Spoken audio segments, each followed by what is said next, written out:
Bienvenue dans Cultiver la biodiversité, le podcast qui vous dit pourquoi la biodiversité c'est un trésor à cultiver. Cultiver la biodiversité, série spéciale Semences paysannes du monde, épisode 14. Bienvenue dans ce nouvel épisode de la série spéciale Semences paysannes du monde. Cette série, réalisée en partenariat avec le CCFD Terre Solidaire et enregistrée à l'occasion des rencontres internationales des semences paysannes à Antibes en octobre 2024, nous embarque dans un tour du monde des combats pour le maintien de la biodiversité cultivée et des semences paysannes.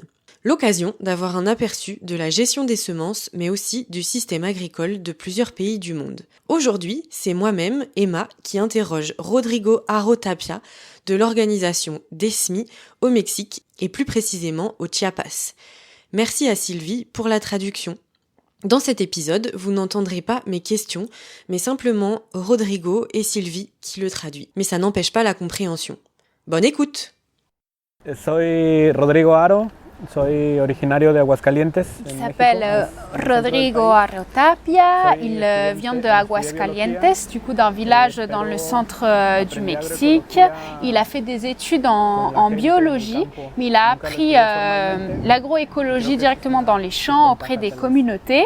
Et son organisation partenaire du CCFD s'appelle DESMI, donc Développement économique et social pour les Mexicains indigènes, qui existe depuis plus de 50 ans et cette organisation elle est située dans l'état du Chiapas, donc dans le sud du Mexique, et elle accompagne des peuples indigènes, des communautés indigènes dans leur processus d'agroécologie pour cultiver du maïs, des haricots, du café, toujours dans cette recherche d'avoir une certaine autonomie, une certaine souveraineté alimentaire, mais DESMI réalise aussi des formations politiques qui sont primordiales dans un contexte très compliqué vu que l'État du Chiapas est confronté au crime organisé, à des organisations paramilitaires qui agissent sur le territoire, dont le gouvernement de l'État est complice.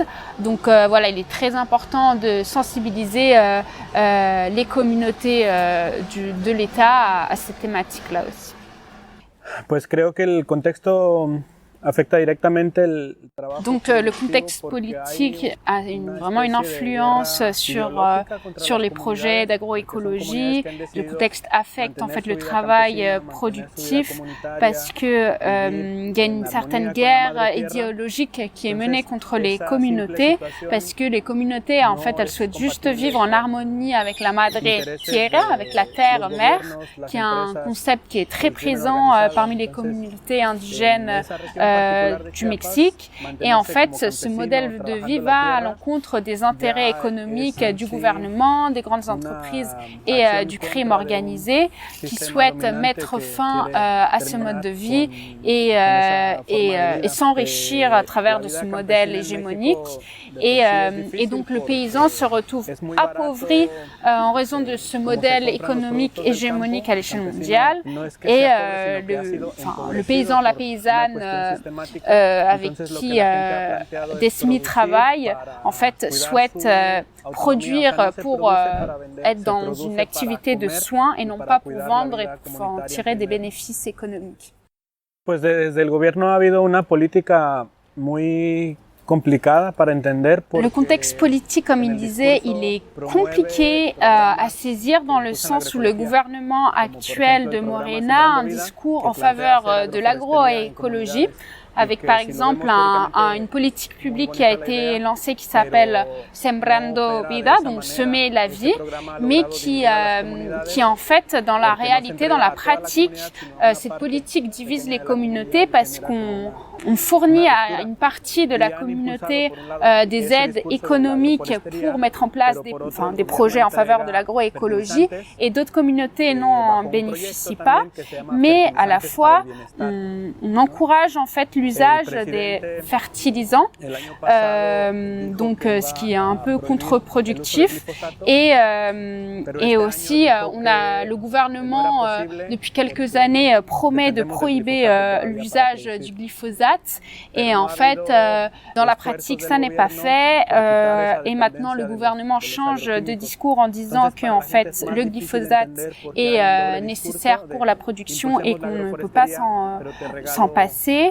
Donc voilà, c'est un peu une situation un peu compliquée en termes politiques puisque d'un côté on encourage l'agroécologie mais de l'autre on encourage aussi l'usage des agrotoxiques et les OGM sont prohibés au Mexique et tout ça c'est le résultat de toutes les luttes des peuples autochtones du pays et en fait c'est très dangereux en fait ce discours pro-OGM parce que ça pourrait anéantir toutes les connaissances ancestrales des peuples autochtones et en fait quand bien même au Mexique, on ne produit pas de maïs contenant des OGM. On importe en fait beaucoup de maïs qui contient des OGM, qui est produit aux États-Unis.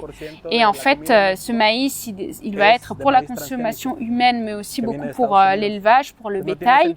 Et en fait, en moyenne, on considère que plus de 80% de la consommation de maïs au Mexique contient des OGM.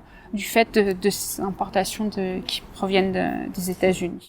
Pienso que la relación que tienen los pueblos con las semillas es quizá. Alors, la relation entre les peuples et les semences est très importante. Il y a beaucoup d'alternatives qui existent, mais en tout cas, ce qu'il faut savoir, c'est que les semences sont vues comme une mère, en fait, parce que cette mère qui nous a donné à manger, les semences nous donnent aussi à manger. Donc, cette sélection des semences prend beaucoup de temps. Il y a une certaine bienveillance aussi à l'heure de la sélection et toujours dans cette volonté de diversifier. La diversification, c'est quelque chose qui reste très important pour les communautés. On peut l'apercevoir dans la couleur de leurs vêtements, dans les plats qui sont préparés. Et en fait, à l'heure de sélectionner, on va vouloir prendre des plantes plus grandes, mais aussi des plantes plus petites, en considérant qu'en fait, certaines plantes ont peut-être eu des conditions moins bonnes pour grandir ou quoi. Donc il y a toute cette cosmovision qui est très importante autour de la sélection et autour de la diversification des semences. Entonces es toda una cosmovisión el seleccionar semillas. No es seleccionar la homogeneidad, sino seleccionar la diversidad. Algunas personas en los pueblos me han dicho que pues para que tú estés bien, la comunidad tiene que estar bien. Y creo que de esa misma manera ven las semillas y el mundo. Alors, des risques qui subsistent autour des semences paysannes sont nombreux, mais dans l'état de Chiapas, on parle d'un triangle qui forme un danger, en fait, qui est composé par le crime organisé, le gouvernement et les entreprises, parce qu'en fait, il y a deux projets de vie très différents qui souhaitent s'instaurer dans ce territoire. Donc, le premier incarné par les communautés autochtones, qui est un projet autour de la défense de la vie, et le deuxième projet qui est incarné justement par ce triangle de crime organisé, gouvernement et entreprise qui souhaitent faire de l'argent. Donc ces deux projets de vie ne peuvent pas cohabiter ensemble et l'espoir qui subsiste encore, c'est le fait de considérer la terre comme la terre mère, qu'on ne peut pas la vendre, on ne peut pas vendre l'eau, on ne peut pas vendre les ressources naturelles, on ne peut pas vendre le territoire et en fait les entreprises conçoivent justement ces territoires comme des ressources économiques qui ont une valeur économique et qui doivent de fait être vendues, ce qui n'est pas possible pour les communautés qui gardent un certain amour pour la terre-mère. Cet amour est notamment transmis aux enfants qui conçoivent ensuite le territoire aussi comme une terre-mère. Et c'est ça l'espoir et c'est ça qui fait encore que le monde peut encore changer. Seguir creyendo que el mundo puede ser mejor. Hay algunas cosas complicadas como el tema de la ganadería. Cada vez más por esta idea del dinero Un des gros problèmes qui persistent, c'est l'élevage intensif, parce que l'élevage intensif génère beaucoup de revenus économiques, et ce qui entraîne en fait une déforestation très importante du territoire. Et un autre danger qui subsiste de la part de l'État, notamment avec le programme dont Rodrigo a mentionné tout à l'heure, qui s'appelle Sembrando Vida, donc semer la vie, c'est qu'on donne à des communautés paysannes un salaire pour travailler la terre, par exemple pour planter des arbres, mais en fait c'est des communautés qui avaient pour habitude de semer du maïs, donc elles ne peuvent plus le faire, et ce qui crée de fait une dépendance économique de l'État en fait, qui fournit ces aides économiques, et ensuite en fait ces paysannes vont complètement laisser à l'abandon entre guillemets l'agriculture familiale et vont tendre à acheter par exemple du maïs qui contient des OGM dans des supermarchés. Las comunidades están trabajando mucho en esa reflexión sobre lo que le llaman ellos el equilcuch lejal. Donc les communautés, en fait, elles mènent, face à ce contexte, elles mènent vraiment un gros travail de réflexion, et ce qui les permet, entre guillemets, de survivre, c'est tout ce concept lié autour du buen vivir, donc le bien vivre, qui considère qu'il y a deux chemins de vie. Il y a une analyse qui est faite autour de ces deux chemins de vie, qui est d'une part le bien vivre en harmonie avec la nature, le territoire, etc. Ou alors adopter le modèle du système économique dominant qui mène de fait à des maladies, à la destruction de la terre-mère. Et en fait, le choix qui est fait, c'est le bien vivre. Ce bien vivre, c'est considéré comme un guide de vie, en fait, qui est de fait partagé aux enfants. Et c'est une sorte de stratégie aussi face au contexte extrêmement compliqué.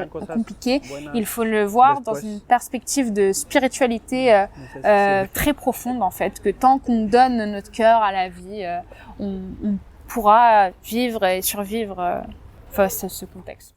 Para mí lo más impactante creo que ha sido conocer campesinos de aquí. Alors, ce qui lui a le plus plu, et ce qu'il va transmettre aussi au Mexique, c'est la connaissance avec les paysans et les paysannes d'ici, de la France, parce qu'en fait, il est arrivé en France en ayant cet imaginaire comme quoi les paysans et les paysannes françaises avaient des meilleures conditions de vie, que c'était pas possible d'avoir des paysannes pauvres, mais qu'en fait, il se rend compte que ici aussi, le système, le modèle économique prédominant fait que les paysans sont pauvres et sont appauvris par ce modèle, et qu'en fait il y a vraiment des grosses disparités entre les salariés de zones urbaines et les agriculteurs et agricultrices de zones rurales, et il en retire une certaine fraternité du coup, avec une certaine solidarité avec les paysans et les paysannes en France, et il trouve que la situation est grave parce qu'il pense que l'agro-industrie va prendre le contrôle de toute l'agriculture d'ici quelques années, et qu'aussi il faut qu'on pense qui va prendre la relève, parce que d'ici 10 ans, nos agriculteurs et agricultrices vont vouloir prendre leur retraite, donc qui va reprendre tout ça, notamment face à un modèle en France où l'État contrôle tout, et finalement les agriculteurs et agricultrices ont peu de marge de manœuvre et ne peuvent pas faire grand-chose, quoi. Et voilà, notre étape au Mexique avec Desmi s'achève ici. Un grand merci pour votre écoute. Et grâce à Rodrigo et Sylvie, vous en savez un peu plus sur la situation agricole et les semences paysannes dans le Chiapas. Dans le prochain épisode de cette série, nous partirons en Palestine. Si vous voulez en savoir plus sur ces rencontres internationales des semences paysannes, organisées par le réseau Semences Paysannes, la Maison des Semences Maralpines et l'association Sol, vous trouverez toutes les infos en description de l'épisode. Et si ce podcast vous plaît, n'hésitez pas à le partager pour faire connaître la richesse de la biodiversité cultivée du monde entier. Et n'oubliez pas, pour sauver la biodiversité, mangez-la!